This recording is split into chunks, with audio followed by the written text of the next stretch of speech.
Bonjour et bienvenue à l'IRIC. Nous sommes ravis de vous accueillir nombreux à ce nouvel événement digital dédié aux donateurs et mécènes de l'Institut. Cet événement a une teneur toute particulière car il se déroule aujourd'hui à l'occasion du Giving Tuesday, journée mondiale célébrant la générosité dans le monde. Ce rendez-vous est donc l'occasion de vous remercier une nouvelle fois pour votre soutien. Pour cette nouvelle édition de cette rencontre digitale, nous avons choisi de faire un zoom sur la fibrillation atriale. Vous avez été nombreux à nous poser des questions. Vous pouvez continuer à le faire dans le chat de cet événement. Et pour répondre à ces questions, nous avons invité différents experts à nous rejoindre pour répondre aux questions qui ont été posées. Donc, nous aurons le docteur Mélèze Ossini, cardiologue, rythmologue au CHU de Bordeaux, directrice adjointe de l'IRIC et directrice de la campagne de collecte de fonds. Nous aurons également le professeur Cochet, cardiologue au CHU de Bordeaux et chef du département technologie pour la science de l'IRIC. Nous avons également le professeur Pierre Pordachar, cardiologue et responsable de l'unité de stimulation cardiaque et défibrillation cardiaque au CHU de Bordeaux. Et enfin, le docteur Romain Tixier, cardiologue, rythmologue au CHU de Bordeaux. Avant toute chose, docteur Ossini, pouvez-vous nous expliquer ce qu'est la fibrillation atriale ? Oui, alors Roman va nous passer une petite vidéo qui va vous expliquer un petit peu en image ce qu'est cette arythmie. Donc ici, vous avez un cœur qu'on voit de l'extérieur à travers le torse et vous pouvez voir le muscle rouge qui représente la contraction du muscle cardiaque. Et puis juste au-dessus, vous verrez deux petits sacs qui sont en violet qui représentent les oreillettes. Et donc la fibrillation auriculaire concerne ces petits sacs qui sont au-dessus des muscles lui-même et ils aident le ventricule à se remplir de sang. Alors, cette arythmie, elle a pour conséquence donc une accélération du cœur. Habituellement, on n'entend pas son cœur, on ne ressent pas son cœur battre. Eh bien, dans une fibrillation auriculaire, on sent des palpitations, on sent le cœur qui bat la chamade et qui bat de façon irrégulière. Et donc, cette arythmie concerne effectivement ce que vous voyez sur l'écran, l'oreillette droite et l'oreillette gauche qui se contractent de façon complètement anarchique. Il faut vous imaginer un sac où vous avez des vers de terre à l'intérieur, eh bien, la contraction est absolument pas efficace. Et donc, on verra qu'il y a des complications liées à cette arythmie. Alors nous sur Bordeaux, on est connu un petit peu comme le loup blanc à l'international puisqu'on nous avons découvert d'où venait cette arythmie alors qu'avant il y a 30 ans eh bien on avait cette arythmie et on mourait avec. Eh bien nous avons découvert l'origine de ces arythmies qui venaient en fait de structures qui étaient en dehors du cœur, qui sont ce qu'on appelle les veines pulmonaires, et ces veines pulmonaires en fait, sont des structures qui partent du poumon et qui vont au niveau du cœur.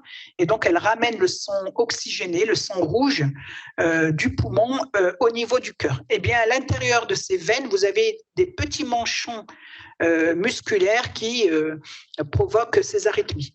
Et puis, eh bien, effectivement, à cette époque, on a découvert l'origine de ces arythmies et également, on a proposé un traitement pour traiter de façon curative cette arythmie.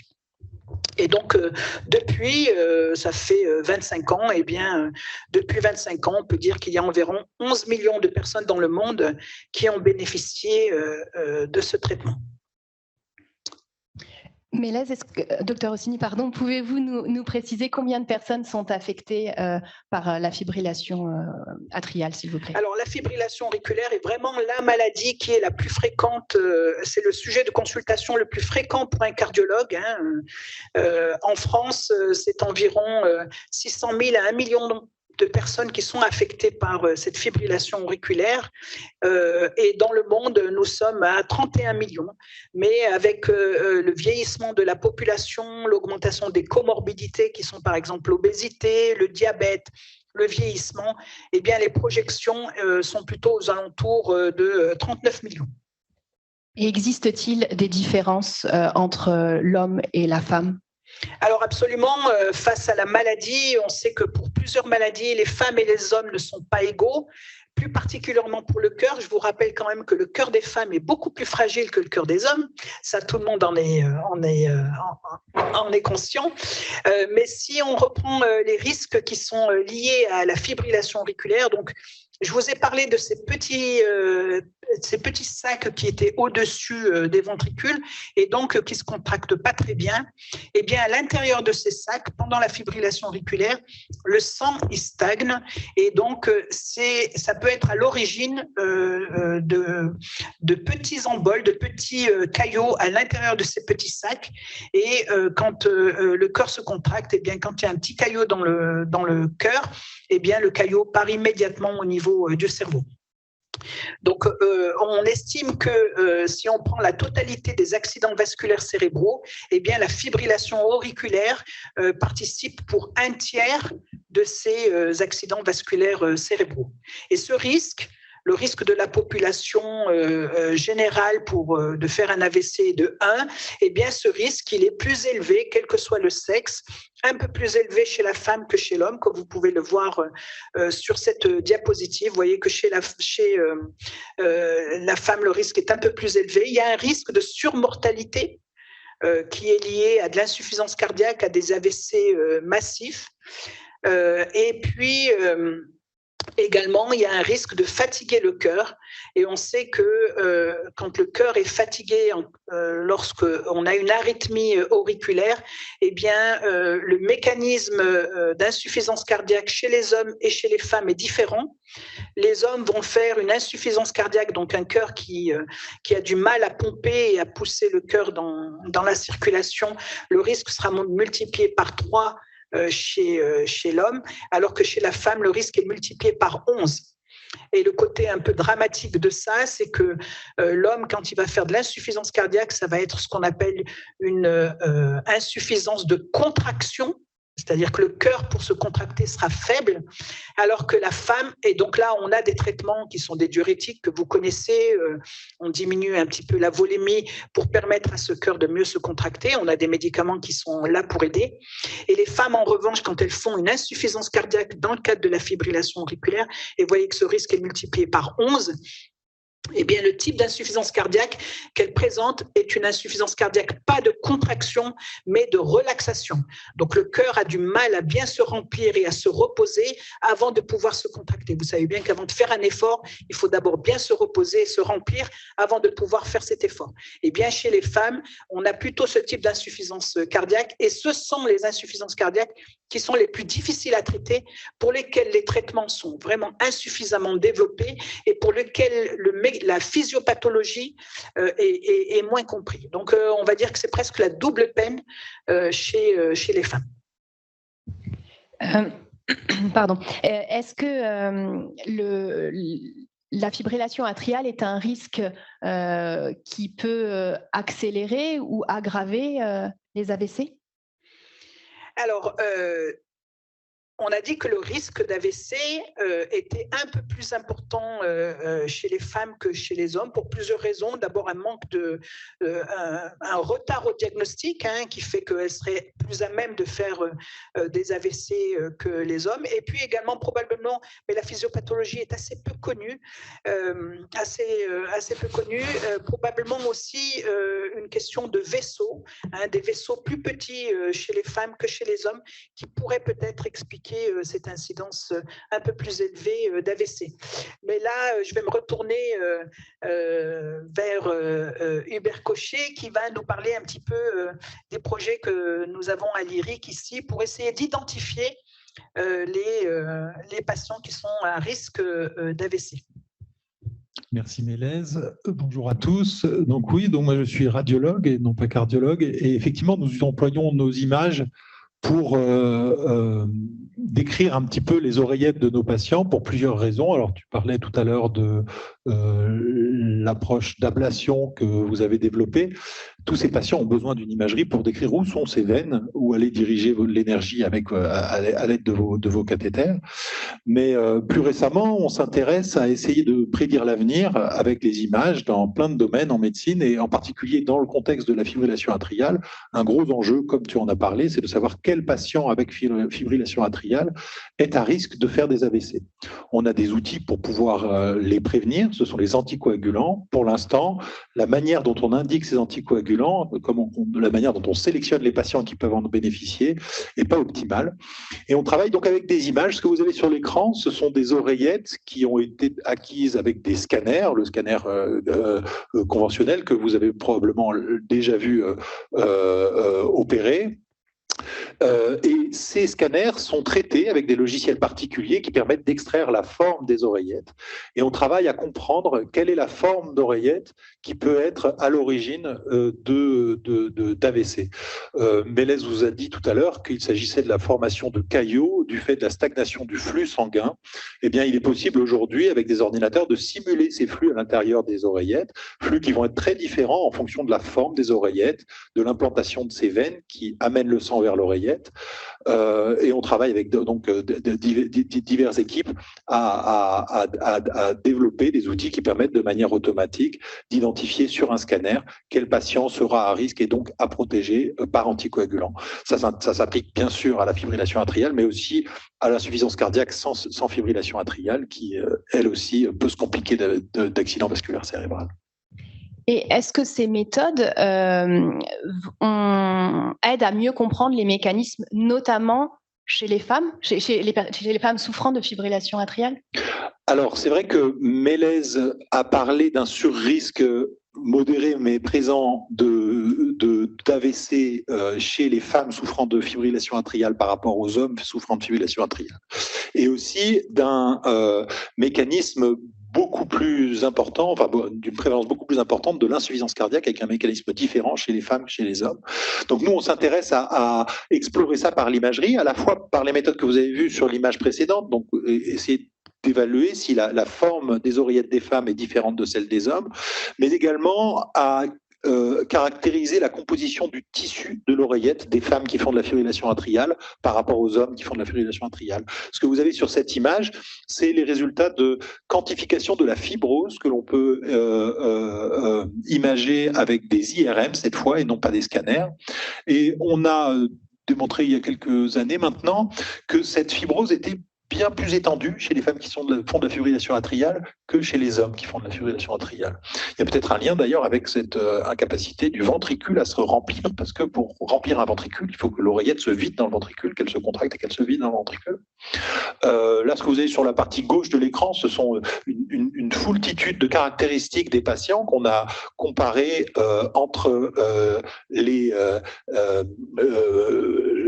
pour comprendre qu'est-ce qui était la cause de la fibrose dans ces oreillettes. Et il se trouve qu'en fait, le genre féminin vient même avant la FA.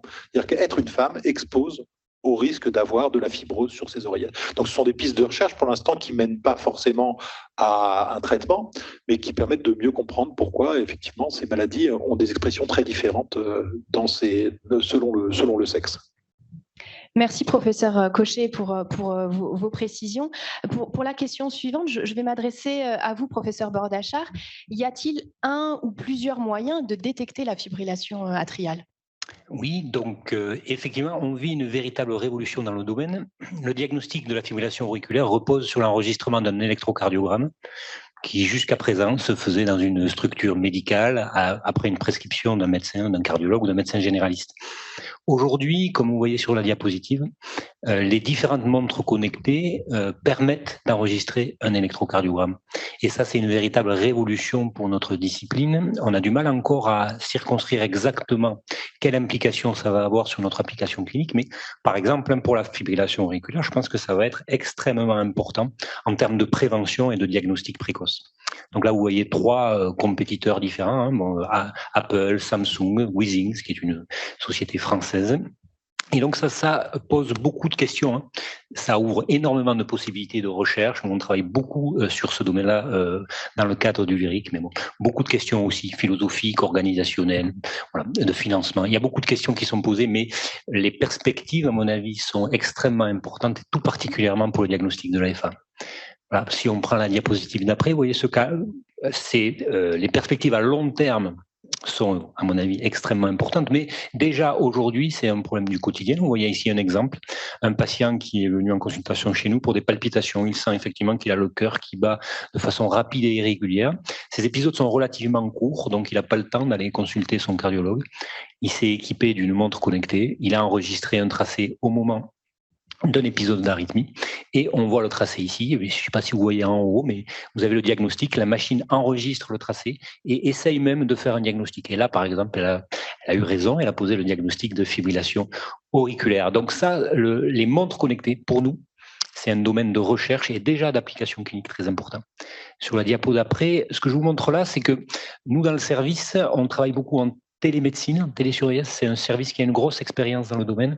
Les chiffres que vous voyez là, les courbes que vous voyez là, c'est le résultat de la télésurveillance des patients qui sont implantés d'un pacemaker, d'un défibrillateur ou d'un holter implantable. Il se trouve que ces appareils sont également en capacité de diagnostiquer la fibrillation auriculaire. Alors là, c'est beaucoup plus invasif, hein, c'est une voie d'approche complètement différente. Mais chez ces patients-là, vous voyez, aujourd'hui, par exemple, nous, on a fait le choix de faire une organisation régionale. On assure la télésurveillance de ces patients-là. Donc, il y a plus de 7500 patients qui sont dans ce réseau-là, avec des centres à la fois publics et privés. Et chez ces patients-là, ça a favorisé le diagnostic précoce de la fibrillation, par exemple, entre autres. Voilà, parce que là, forcément, dès qu'on aura un diagnostic de FA, on recevra le tracé dans le service et on pourra porter le diagnostic. Ici, la dernière diapositive, voilà, juste ça, c'est pour vous montrer comment on est organisé. Donc, il y a une équipe avec une salle dédiée. Et cette diapositive vous montre qu'en fait, les montres connectées, c'est un objet connecté, mais il y en aura d'autres. Et on essaye de s'organiser actuellement de façon à proposer, vous voyez, une unité de télésurveillance des maladies chroniques et des objets connectés. C'est-à-dire qu'on va essayer d'assurer la même télésurveillance pour les patients diabétiques, pour les patients BPCO, donc avec un problème pulmonaire, ou pour les patients en insuffisance rénale. Donc, on va s'occuper de leur pathologie. Mais chez ces patients-là, ça ouvre aussi la perspective de faire des diagnostics de fibrillation auriculaire, puisque on va essayer de les implanter de plusieurs objets connectés. Et Pierre, juste une question là, par rapport au risque d'AVC dont nous avions parlé dans les diapositives précédentes. Quel est l'enjeu finalement de détecter en amont ces fibrillations auriculaires? Quel va être le côté pratique de détecter, au mieux d'avoir un diagnostic bien sûr, mais autre chose? Une des problématiques, par exemple, si on prend les patients implantés d'un pacemaker ou d'un défibrillateur, une des problématiques de la fibrillation auriculaire, et ce qui pose vraiment le problème, c'est qu'elle est souvent dite silencieuse. Les patients vont faire de l'AFA, ils ne sont pas au courant. Et le premier symptôme, ça peut être par exemple un AVC. Voilà, c'est ça qui rend la situation assez terrible. Là, avec ce type d'appareillage, que ce soit une montre connectée ou un pacemaker, ce genre de choses-là, on a la possibilité d'avoir des diagnostics précoces, y compris chez des gens peu ou asymptomatiques. Et donc, on peut faire le diagnostic avant la complication. Et donc, en pratique, c'est ça. C'est un travail de prévention, un diagnostic rapide, justement, pour permettre d'éviter la survenue d'un AVC. Voilà, donc on détecte en avant et on met en place un traitement fluidifiant. En pratique, voilà, tous les ans, il y a des centaines de patients qui, dans ce réseau, sont diagnostiqués. On va appeler le médecin généraliste, le cardiologue, on va introduire un traitement par anticoagulant et ça permettra de prévenir justement la survenue des complications neurologiques. Et par rapport à ces outils connectés, notamment les montres, est-ce que, c'est peut-être une question extrême, mais est-ce que un jour tout le monde devra s'en équiper pour justement aller dans l'extrême prévention? Oui, alors déjà, il y a des choses que l'on contrôle, il y a des choses que l'on ne contrôle pas. Déjà, aujourd'hui, le nombre de montres connectées, sans qu'il y ait eu de promotion à ce niveau-là, il augmente de façon exponentielle. Voilà. Aujourd'hui, avec une montre, il est possible d'enregistrer un électro, mais il est aussi possible de voir ses mails, aussi possible même de téléphoner avec sa montre. Et donc, ça augmente considérablement. C'est vraiment... Et même de voir l'heure, encore, même si ce n'est pas la fonction principale aujourd'hui. Mais aujourd'hui, moi, je pense qu'effectivement, l'électrocardiogramme, c'est le cœur de notre travail. Vous voyez, c'est vraiment l'électrocardiogramme, c'est l'outil principal. Et moi, je souhaite et je pense même que l'électrocardiogramme, ça va rentrer, si vous voulez, dans le quotidien des gens. Tout comme quand moi j'étais petit, quand j'avais de la fièvre, on me prenait la température, voilà, tout le monde avait un thermomètre.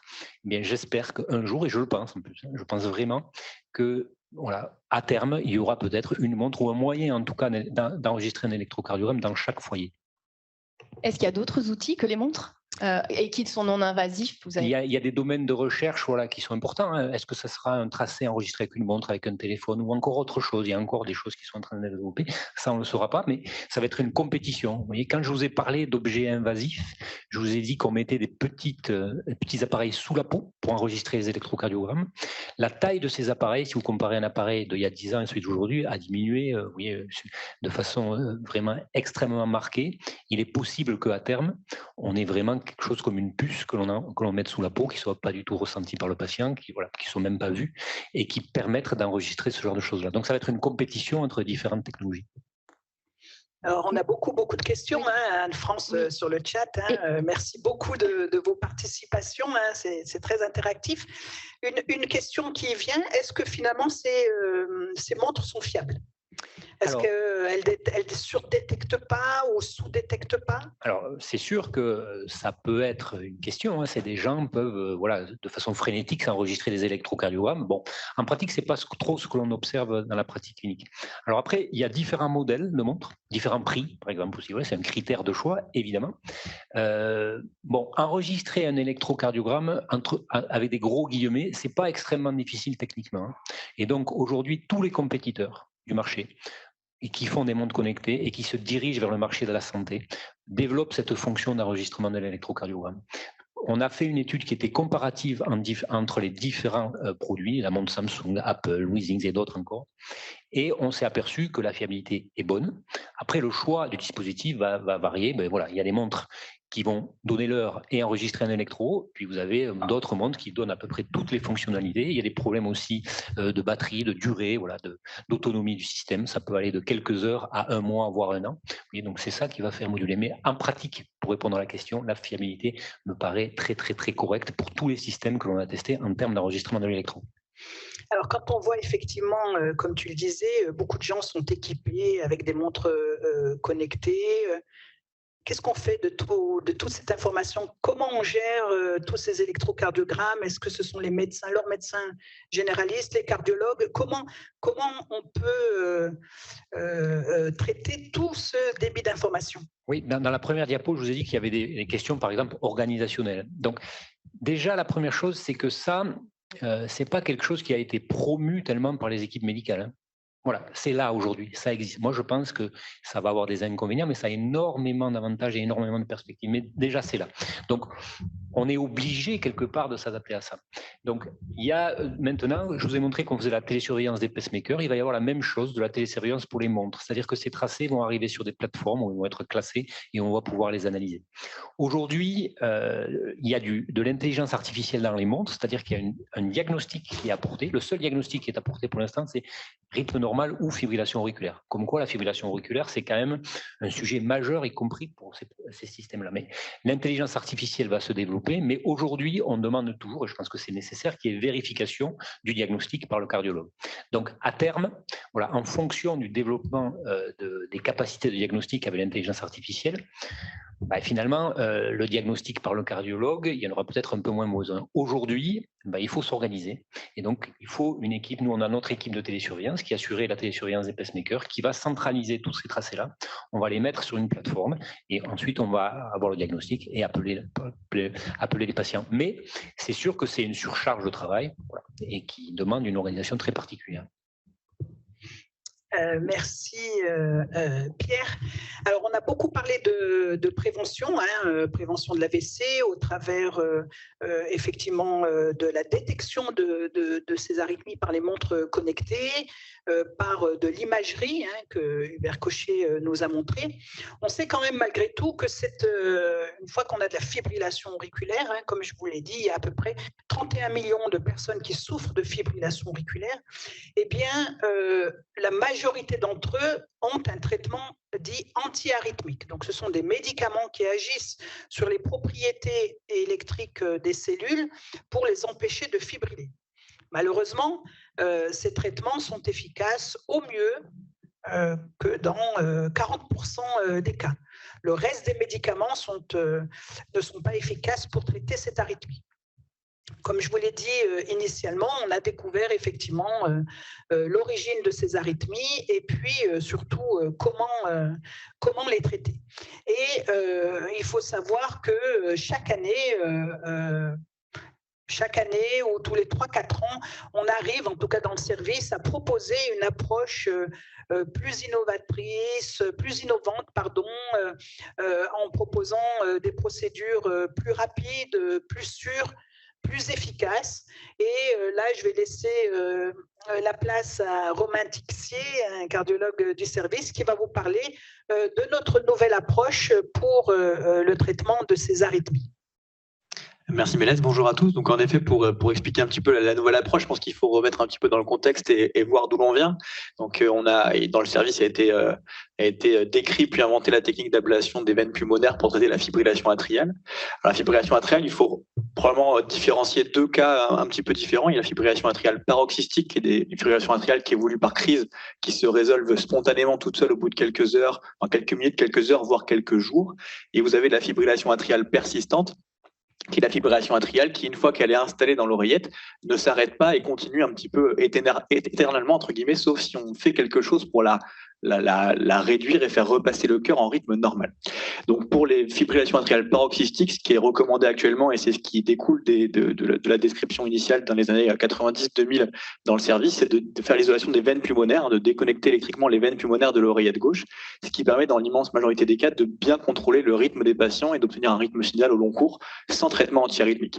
Sans traitement antiarythmique parce qu'en plus, en plus d'être efficace seulement dans 40% des cas, ces traitements antiarythmiques, ils ont parfois des effets indésirables un petit peu désagréables. Certains sont des traitements qui ralentissent le cœur, qui fatiguent les patients. Certains sont plus efficaces, mais ont beaucoup d'effets secondaires qui sont dose dépendants. C'est-à-dire qu'avec le temps, les patients vont avoir des effets secondaires qui vont parfois aller jusqu'à contre-indiquer la mise en place de traitements antiarythmiques au long cours. Et dans ce cas-là, on est embêté parce qu'on n'a pas traité la FA. Et en plus, on ne peut plus mettre les traitements antiarythmiques qu'on aurait voulu mettre. Et donc, l'ablation prend plus de sens dans ce cas-là. Et donc, dans la fibrillation atriale persistante, on s'est aperçu depuis ces nombreuses années que l'isolation des veines pulmonaires seules n'est pas assez efficace pour obtenir un rythme sinusal permanent. Et donc, on a essayé de développer des techniques nouvelles. Et aujourd'hui, dans le service, on a des études cliniques qui sont en cours pour évaluer la technique de l'alcoolisation de la veine de Marshall. Donc, l'objectif pour traiter la fibrillation atriale persistante chez ces patients, c'est en plus d'isoler les veines pulmonaires, de les déconnecter de l'oreillette gauche, c'est de créer des lignes d'ablation complémentaires dans l'oreillette, notamment une ligne au niveau du toit entre les veines pulmonaires et une ligne au niveau de la ligne mitrale. Donc, c'est celle qui est schématisé sur cette diaporama en rouge à gauche sur l'oreillette. C'est une ligne qui rejoint la valve mitrale aux veines pulmonaires gauche. Et pour faire correctement cette ligne mitrale, qui est assez compliquée à bloquer avec des moyens conventionnels, on peut s'aider d'une petite veine de Marshall, en fait, qui a un reliquat embryonnaire qui est situé dans la paroi de l'oreillette, qu'on peut venir cathétériser et qui se trouve au sein d'un muscle un petit peu hétérogène, avec des couches de muscles, avec des couches de gras, qui, avec les techniques actuelles, sont parfois un peu compliquées à bloquer dans sa transmuralité. C'est-à-dire que c'est un petit peu épais à ce niveau-là, et pour bloquer complètement ce muscle, il faut qu'on arrive à infuser de l'alcool au sein de cette petite veine de Marshall, ce qui permet d'avoir un impact à ce niveau-là et de bloquer les arythmies. Donc ça, c'est quelque chose qu'on a l'impression qui est bien plus efficace que seulement faire les veines pulmonaires. On est en train de finir deux études, une monocentrique et une multicentrique, pour essayer de montrer que c'est plus efficace que les veines pulmonaires, et c'est important parce qu'aujourd'hui, quand vous regardez ce qui a été publié dans la littérature pour faire de la fibrillation, pour traiter de la fibrillation atriale persistante, il n'y a aucune technique au-delà des veines pulmonaires qui a montré sa supériorité actuellement pour traiter ce type d'arythmie. Donc, si on arrive à montrer aujourd'hui que l'alcoolisation de la veine de Marshall, en association avec la ligne de toit et la ligne mitrale, en plus des veines pulmonaires chez les patients qui ont de la fibrillation atriale persistante, est efficace pour traiter ces patients, et ben on aura fait un grand pas scientifique pour tout cela. Et c'est important parce que traiter ces patients, c'est traiter les symptômes, c'est éventuellement, on a quand même des données pour rejoindre un petit peu ce qu'on disait initialement sur les AVC, on a quand même des données qui commencent à remonter, qui ne sont pas significatives et qui manquent un petit peu de puissance, mais je pense que dans les années qui viennent, ça sera démontré de manière un peu plus claire, que le traitement, la prise en charge du rythme des patients qui sont en fibrillation atriale précocement réduit le risque d'AVC, quel que soit le statut du traitement anticoagulant. Donc, les patients qu'on traite précocement, que ce soit par traitement antiarythmique ou par ablation, et c'est bien plus efficace que les traitements antiarythmiques, on va réduire aussi probablement leur risque d'AVC au long cours. Et effectivement, en reparlant de ce risque d'AVC, il y a aussi ce risque dont nous n'avons pas parlé, qui est l'augmentation du risque de la démence et d'Alzheimer, qui est multiplié par 2. Donc, c'est pas anodin. Et qui n'est pas lié qu'au risque d'AVC. Parce qu'il y a des démences qui sont secondaires à des AVC multiples. Et on voit chez des patients qui ont de la fibrillation atriale qu'il y a un risque de démence plus important, quelle que soit la survenue d'AVC, qui est probablement en lien avec peut-être un bas débit cérébral en arythmie, etc. C'est en cours de description là aussi. Les choses ne sont pas très claires, mais la fibrillation atriale augmente le risque de démence chez des populations qui sont de plus en plus âgées dans nos pays occidentaux. C'est quelque chose d'extrêmement important à prendre en compte. Et quelles sont les indications de cette ablation, enfin, ce qu'on appelle l'ablation? Donc les ablations, les indications sont vraiment en train de changer depuis quelques années, puisque auparavant on avait quand même des indications d'ablation qui étaient relativement limitées et circonscrites à des patients qui avaient un échec de traitement antiarythmique, notamment pour les fibrillations atriales paroxystiques, avec des indications plus claires que pour la fibrillation atriale persistante. Il y a des recommandations européennes et américaines qui sont publiées tous les 3 à 4 ans, et on voit depuis quelques années quand même un shift qui s'opère, puisque les indications d'ablation sont en train de changer. La place des traitements antiarythmiques est en train de diminuer et la place de l'ablation est en train de se majorer. Maintenant, on a des indications d'ablation qui sont en première intention dans la fibrillation atriale paroxystique selon le souhait du patient. Et dans la fibrillation atriale persistante, on reste sur de la deuxième intention ou du choix du patient dans la majorité des cas, sauf chez les patients qui ont de l'insuffisance cardiaque, parce que c'est quand même la seule catégorie de patients aujourd'hui où l'ablation de fibrillation atriale a montré une diminution de la mortalité. Donc ça, c'est un peu tout ce qu'on cherche à montrer avec les techniques qu'on a quel que soit dans tous les domaines de la médecine. Arriver à montrer que votre traitement diminue la mortalité, c'est probablement que vous avez un impact très important sur tout un tas de choses. Donc l'ablation de fibrillation atriale chez les patients qui ont de l'insuffisance cardiaque associée à cette fibrillation atriale, ça réduit les hospitalisations, ça réduit la mortalité, ça augmente la qualité de vie. Donc c'est aujourd'hui recommandé en classe 1 dans les recommandations européennes et américaines. Merci, Dr Tixier, pour ces réponses. On a de multiples questions qui arrivent et qui arrivent au fur et à mesure que vous parlez. Donc, je vais me permettre de répartir la parole. D'abord, la première question, c'est: existe-t-il un lien entre la fibrillation auriculaire et les extrasystoles? Docteur Ossiné Oui, alors je veux bien répondre. Alors effectivement, ça dépend. Souvent, la maladie commence par des extrasystoles. Donc, vous avez un remaniement des fibres à l'intérieur de ces veines pulmonaires qui est plus ou moins important et il peut être assez minime, et donc ça peut donner des extrasystoles. Donc, ce sont des battements prématurés sans déclencher de fibrillation auriculaire.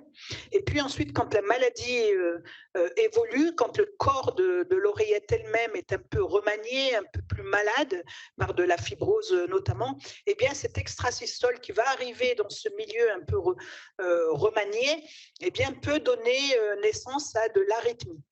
Mais on a des gens aussi qui vont rentrer dans la maladie sans avoir un long passé d'extrasystole auriculaire. Et à contrario, des gens qui vont faire des extrasystoles auriculaires sans pour autant déclencher la fibrillation auriculaire elle-même.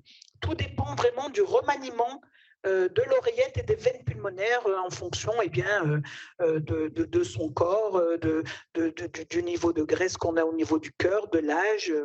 Voilà. Merci pour ces précisions. La prochaine question concernerait peut-être plus le professeur Cochet sur l'imagerie. On a pu comprendre qu'il y avait de nombreuses évolutions technologiques en termes d'imagerie.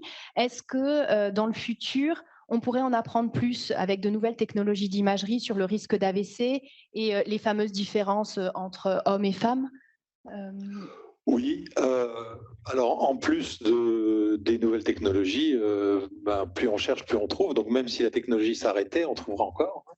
Mais c'est vrai qu'en imagerie, on a un rythme d'innovation très rapide. Les nouvelles machines arrivent par génération de 5 ou 10 ans pour les scanners à peu près. Et à chaque fois, c'est une mini-révolution parce qu'on accède à des échelles pour faire des images du tissu, des échelles dans l'espace, des tailles de pixels finalement dans nos images qui sont inconnues et qui ouvrent plein de perspectives. Actuellement, une grande révolution, c'est dans le domaine du scanner, des nouveaux détecteurs qui permettent de diviser par 3 ou 4 la taille de ces pixels et d'aller voir, surtout dans des parois aussi fines que l'oreillette, des choses qu'on était incapable de voir avant. C'est quelque chose qui certainement va nous aider à comprendre, entre autres, les différences hommes-femmes, mais aussi pourquoi on fait de la fibrillation atriale, comment ça marche la fibrillation atriale, comment on la traite. Voilà, bien entendu. L'Institut est en train d'acquérir un scanner à double comptage photonique, c'est bien ça. Est-ce que cette nouvelle technologie va faire un bond en avant dans la recherche? Oui, pour la fibrillation atriale, certainement, parce que, la paroi atriale est très très fine, et 2, il y a un impact très important de la graisse à la fois sur l'arythmie et sur la manière dont on traite l'arythmie. Et le scanner, c'est la méthode, le scanner à comptage photonique en particulier, c'est la méthode la plus résolue dans l'espace et la plus à même de détecter la graisse et de la quantifier de manière même complètement automatique. On va pouvoir faire ça, là, à partir de cette année, sur des pixels qui font 200 microns. Donc 200 microns, c'est très, très, très, très, très petit et ça permet de voir des choses qu'on ne voyait vraiment pas avant. Oui, c'est ça. Juste pour rajouter, pour mettre en perspective, une oreillette, la paroi d'une oreillette gauche est entre 4 et 5 mm, ou 3 ou 4 mm, dépendant. Et puis, il y a certaines régions qui font un peu plus, notamment au niveau de l'anneau mitral, où on est plutôt aux alentours de 8-10 mm. Quand on parle de résolution, les scanners actuels, Hubert, la résolution en termes de millimètres, on est à 0,7. Voilà, un peu plus qu'un demi-millimètre. Et là, on va diviser tout ça par 3 ou 4. Voilà. Et avec ce nouveau scanner, on pourra descendre jusqu'à 0,1, 0,2 mm. C'est ça. Donc, voyez le gain qu'il y aura pour mieux détecter justement cette graisse et mettre des traitements en amont. Merci. On a une question suivante. Vous l'avez abordée, mais peut-être revenir un petit peu plus en détail. Docteur Tixier, quelles sont les complications de la fibrillation atriale? Donc, en effet, on avait commencé un petit peu à décrire les complications. Ce qu'on dit aux patients, nous, dans les consultations, quand on les voit en consultation, c'est que les complications, c'est évidemment la première à laquelle il faut répondre, c'est les risques d'AVC. C'est pour ça qu'on met les traitements anticoagulants. Et ensuite, il y a quand même des complications qui sont l'insuffisance cardiaque. Donc, il y a 20 à 30% des patients tous les 10 ou 15 ans qui vont faire de l'insuffisance cardiaque, qui sont allés sans fibrillation atriale. Donc ça, c'est quelque chose qu'il faut marteler, répéter. C'est assez important. Comme quand on traite de l'hypertension artérielle chez les patients pour éviter des complications à long terme, il faut, je pense, voir les choses comme ça pour la fibrillation atriale. Traiter la fibrillation atriale aujourd'hui, c'est traiter des complications à long terme en termes d'insuffisance cardiaque, en termes d'AVC, en termes de risque de démence, en termes de mortalité. Il y a entre 2 et 3 fois plus de mortalité chez les patients qui font de la fibrillation atriale qu'on ne traite pas au mal. Et puis, il y a aussi, de façon accessoire, mais pas si accessoire que ça, des problèmes financiers, puisque la fibrillation atriale, c'est une augmentation du risque d'hospitalisation. Et outre la qualité de vie, c'est aussi un problème de santé publique et de financement de la santé publique dans les pays occidentaux qui vieillissent. Donc tout ça, c'est des complications à prendre en compte. Alors j'aime toujours bien comparer le vieillissement de l'oreillette qui crée la fibrillation auriculaire, à le comparer aux rides. Tout dépend de la façon. Donc, on a ce côté génétique pour lequel on n'y peut rien. Si vous avez une maman, un papa qui est très ridé, probablement que vous aurez des rides un peu plus jeunes. Mais je pense que quand même, l'hygiène de vie est aussi extrêmement importante. Pour éviter des rides, on évite de fumer, on se met de la crème, on fait du sport, on mange de façon saine. Eh bien, c'est pareil pour la fibrillation auriculaire. Et ça, on le sait. Parce que chez des patients qui font de la fibrillation auriculaire, bien sûr, il y a le traitement curatif dont on vous a parlé pour traiter ces arythmies, mais il y a quand même un traitement qu'il ne faut absolument pas négliger, qui sont de modifier les facteurs environnants et qui sont notamment l'obésité ou le surpoids. Hein, il faut perdre du poids. Et là, en diminuant son poids, on diminue en fait les infiltrats graisseux que l'on retrouve au niveau de cette paroi de l'oreillette gauche. Et donc, de ce fait, on diminue la fibrose et donc la propagation de l'influx électrique se fait beaucoup mieux. Et c'est vraiment la seule chose qui a été montrée dans la littérature qui permet d'aider à la prise en charge de cette fibrillation auriculaire. Alors, c'est à la portée de tout le monde. Voilà, maintenant, il n'y a plus qu'à. Merci, docteur Rossini. Le temps avance très vite. On a répondu à beaucoup de questions. N'hésitez pas à nous adresser par mail si vous avez des questions complémentaires. Je tenais à remercier nos intervenants. Le professeur Bordachar a dû partir en cours de route parce qu'il avait des obligations d'agenda. Mais docteur Tixier, docteur Rossini et professeur Cochet, merci beaucoup de cette intervention. Merci. Docteur Rossini, je vous laisse la parole pour clôturer. Oui, merci Anne-France. Effectivement, je me joins à Anne-France pour remercier nos participants, hein, puisqu'ils prennent de leur temps, on prend de notre temps de patient pour venir vous expliquer, mais c'est aussi dans notre rôle de vous expliquer l'impact de ces maladies et puis quel est l'espoir que nous, en tant que médecins et lyriques, apportons à ces patients par l'innovation qui est créée ici au sein de l'hôpital ou au sein du lyrique. Je voulais aussi vous remercier, hein, puisqu'aujourd'hui c'est le Giving Tuesday, pour remercier nos mécènes, pour remercier la générosité au sens même du terme. Et je voulais également vous dire que nous avons la recherche, bien sûr, est très importante. La recherche, ça prend du temps, ça coûte de l'argent et malheureusement, c'est le nerf de la guerre. Donc, nous avons lancé une campagne de mécénat de 10 millions sur 5 ans. Nous sommes à mi-campagne, puisque la campagne se termine en 2024. Eh bien, en 2022, nous allons clôturer les comptes et nous avons déjà collecté 70% de ce montant. Donc, nous avons atteint les 7 millions et c'est grâce à tous nos mécènes et à nos donateurs. Et au nom du lyrique, je tenais à vous remercier grandement de votre générosité et puis continuer à donner.